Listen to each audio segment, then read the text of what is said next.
Semoga tidak goyang.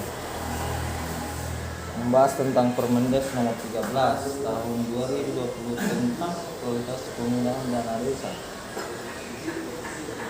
Mengenai itu Permendes Bu. Maunya ini saya yang kirim ya? Mana? Tulisannya maunya saya kirim. Bisa ini dikirim mah.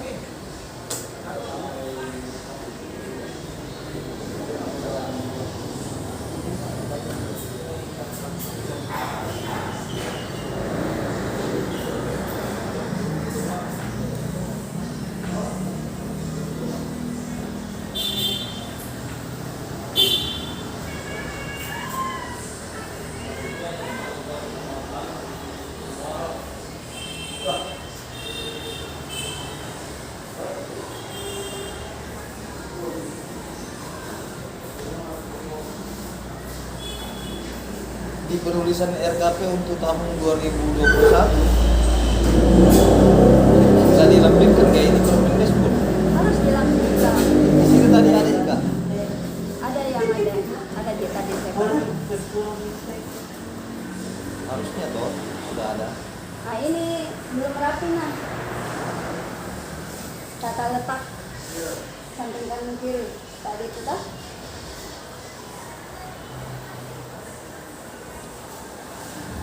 Di sini mengenai Permendes nomor 13 tahun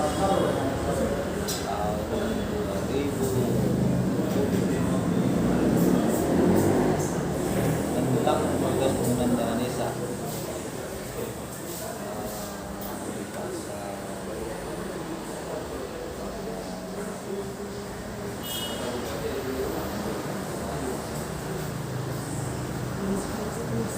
di pasal 6 penggunaan dana desa untuk penggunaan ekonomi nasional sesuai kewenangan desa sebagaimana dimaksud dalam pasal 5 ayat 2 huruf A diprioritaskan untuk pencapaian SDGs desa. A. Pembentukan dan pengembangan dan revitalisasi badan usaha milik desa bersama pertumbuhan desa melalui pilihan distrik desa untuk mewujudkan desa berenergi bersih dan terbarukan. Pengembangan usaha ekonomi produktif yang ditamakan oleh badan usaha milik desa. Jadi ini pasal 6 Bu. Kan kalau kita baca pasal 6 ini izin menurunkan badan usaha milik desa baik dari sisi pengembangan maupun revitalisasi badan usaha milik desa. Pertanyaannya kemudian, bagaimana model PAPD mereduksi pasal 6 untuk bagaimana merevitalisasi semua BUMDes, data-data yang bergerak maupun yang tidak bergerak. Ya paling tidak mengidentifikasi dulu kan.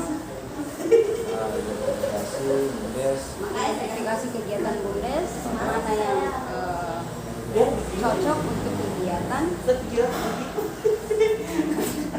yang menggunakan banyak partisipasi masyarakat. Ya. Yang sampai ada usaha hanya untuk 2 orang saja mengelola. Iya kan? Ya. Kita memilih kegiatan BUMDes yang banyak melibatkan banyak orang. Dan orang-orang tersebut, pelaku tersebut adalah apakah dia setengah pengangguran atau pengangguran ataupun dia termasuk STM yang putus pekerjaan akibat mereka merumah lagi karena dampak COVID seperti itu. Menurut Bunda, kira-kira kegiatan ini usaha apa yang berikut yang Misalnya cocok BUMDes. untuk melibatkan banyak orang? Ya misalnya ada BUMDes yang sudah memiliki lahan kosong, lahan tersebut yang akan diolah. Contoh misalnya Bun, lahan kosong yang akan dikelola oleh badan usaha. Misalnya untuk tanaman sayur-sayuran, kita sudah melibatkan beberapa masyarakat atau partisipasi masyarakat untuk mengolah lahan tersebut. Terus sudah dihitung LHB-nya berapa? Jadi ada model agroforestry. Iya, kita hitung lagi analisa usahanya. Untuk tanaman ini berapa upahnya? Mulai dari pengolahan lahan sampai ke produksi sampai ke pemasaran. Contoh misalnya tanaman pisang. Itu 1 tahun. Pisang abaka ya. Pisang. Kalau untuk bibit pisang, Pisang apa? Pisang tanduk. pisang tanduk. Nah, kita lihat dulu. Cocok nggak lahan itu sesuai nggak?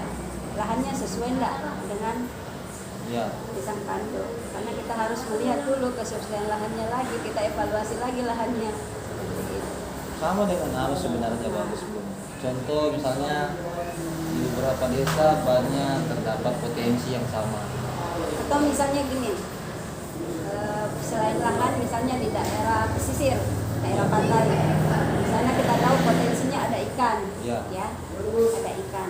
Bagaimana setelah kita melakukan yang namanya pelatihan pembuatan abon ikan misalnya nih abon ikan, berarti ada beberapa rumah kita ciptakan yang namanya home industry. Ya. Itu kan namanya melibatkan masyarakat. Banyak orang ya. Sehingga BUMDes yang memasarkan, dia bagian pemasaran, dia memberi modal dan memasarkan. Jadi sekitarannya itu sudah ada kelompok-kelompok masyarakat untuk, artinya kalau begitu ada PKT-nya lagi dari itu. Jadi desa Jadi paling tidak di sini ada kegiatan BUMDes yang melibatkan banyak orang. Kita tinggal mengidentifikasi kira-kira kegiatan apa saja yang sesuai dengan potensi desa. Jadi kemungkinan besar desa ke depan sudah mengidentifikasi kelompok-kelompok perempuan, kemudian menjadikan dia penggerak UMKM di desa. Misalnya kayak tadi. Dan itu mungkin sudah ada hubungannya lagi dengan cipta kerja ya. Sudah. Jadi kan cipta kerja yang kita baca ini adalah memberikan ruang Atau sertifikasi halalnya untuk BUMDes. Ah. Untuk cipta kerja. Artinya cipta kerja itu yang berkaitan dengan badan usaha, mempermudah BUMDes untuk melaksanakan menarik investasi masuk ke desa. Itu yang saya baca.